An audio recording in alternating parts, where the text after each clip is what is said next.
తెలంగాణలో ఫిరాయింపు ఎమ్మెల్యేల విచారణ రెండో రోజు కొనసాగుతోంది. ఇవాళ స్పీకర్ విచారణకు పోచారం శ్రీనివాస్ రెడ్డి, అరకిపూడి గాంధీ హాజరు కానున్నారు. నిన్న ఎమ్మెల్యేలు తెల్లం వెంకట్రావు, సంజయ్ హాజరయ్యారు.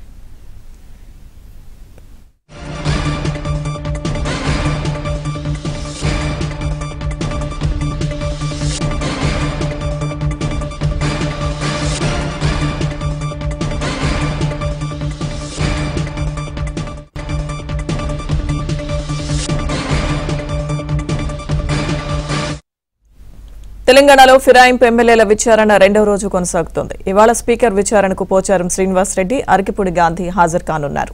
నిన్న ఎమ్మెల్యేలు తెల్లం వెంకట్రావు, సంజయ్ హాజరయ్యారు.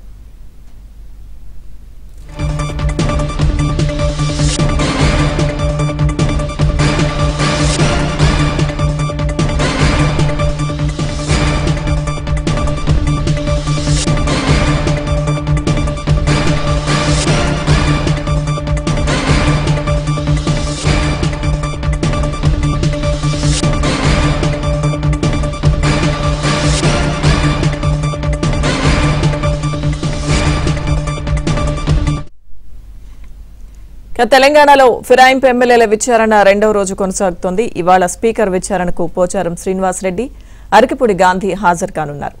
ఇక నిన్న ఎమ్మెల్యేలు తెల్లం వెంకట్రావు, సంజయ్ విచారణకు హాజరయ్యారు.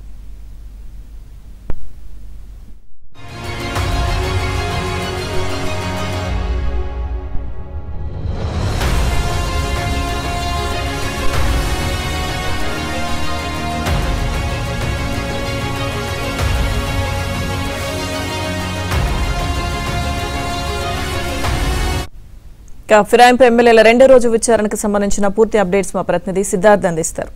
Siddharth,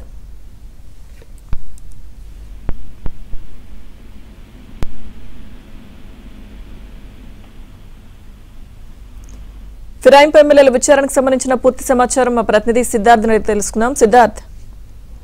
thank you Lakshmi Durga. ఫిరాయింపు ఎమ్మెల్యేల విచారణలో భాగంగా ఈరోజు మరొక ఇద్దరు ఎమ్మెల్యేలను విచారించనున్నారు. నిన్న ఇద్దరు ఎమ్మెల్యేల విచారణ పూర్తయింది. ఈరోజు మరొక ఇద్దరు ఎమ్మెల్యేలు ఉదయం పోచారం శ్రీనివాస్ రెడ్డికి సంబంధించినటువంటి విచారణ ఉంటుంది. దాని తర్వాత అరకపూడి గాంధీకి సంబంధించినటువంటి విచారణ ఉంటుంది. పోచారం శ్రీనివాస్ రెడ్డిపై మాజీ మంత్రి జగదీశ్వర్ రెడ్డి పిటిషన్ వేశారు. పిటిషన్ వేసినటువంటి జగదీశ్వర్ రెడ్డిని పోచారంకి సంబంధించినటువంటి అడ్వకేట్లు క్రాస్ ఎగ్జామినేషన్ చేయనున్నారు. దీని తర్వాత అరకపూడి గాంధీకి సంబంధించినటువంటి విచారణ ఉంటుంది. అరకపూడి గాంధీ పైన కొరుట్ల ఎమ్మెల్యే కల్వకుంట్ల సంజయ్ పిటిషన్ వేశారు. పిటిషన్ వేసినటువంటి సంజయ్ను అరకపూడి గాంధీకి సంబంధించినటువంటి అడ్వకేట్లు విచారించనున్నారు. ఇక ఈ రోజు తర్వాత 12, 13 తేదీల్లో మరోసారి విచారణ ఉంటుంది. ఆ రోజు పిటిషన్లు వేసినటువంటి వారిని, అంటే ఎమ్మెల్యేలను, ఫిరాయింపు ఆరోపణలు ఉన్నటువంటి ఎమ్మెల్యేలను పిటిషన్లు వేసినటువంటి ఎమ్మెల్యేల అడ్వకేట్లు విచారించనున్నారు. ఇక ఈ 8 మందికి సంబంధించినటువంటి విచారణ పూర్తయిన తర్వాత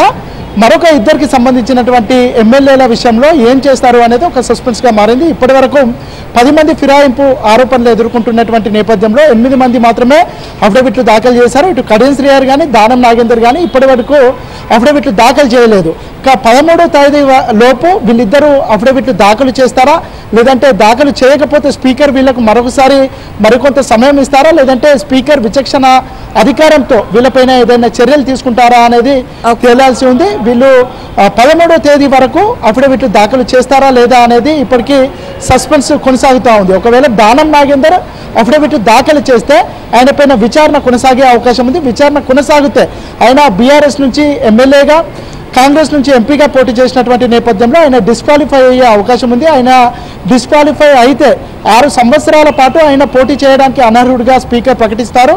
ఆ నేపథ్యంలో ఆయన అఫిడవిట్ దాఖలు చేయాలా, లేదంటే అఫిడవిట్ దాఖలు చేయడానికంటే ముందే ఆయన స్వచ్ఛందంగా రిజైన్ చేసి మరోసారి ఎన్నికలకు వెళ్ళాలనే అంశానికి సంబంధించి తన సన్నిహితుల దగ్గర, అడ్వకేట్ల దగ్గర సజెషన్స్ తీసుకుంటున్నట్టు తెలుస్తోంది. మొత్తానికైతే నిన్న ఇద్దరు ఎమ్మెల్యేలకు సంబంధించినటువంటి విచారణ పూర్తయింది. ఈరోజు మరొక ఇద్దరు ఎమ్మెల్యేలకు సంబంధించినటువంటి విచారణ పూర్తవుతుంది. 12, 13 తేదీలో మరోసారి ఈ 4 ఎమ్మెల్యేలకు సంబంధించినటువంటి విచారణ జరుగుతుంది. ఈలోపు ఈ ఇద్దరు దానం నాగేందర్, కడియం శ్రీహరి అఫిడవిట్లు దాఖలు చేస్తారా లేదా, చేయకపోతే స్పీకర్ ఎలాంటి నిర్ణయం తీసుకుంటారో చూడాలి. Okay, thank you Siddharth.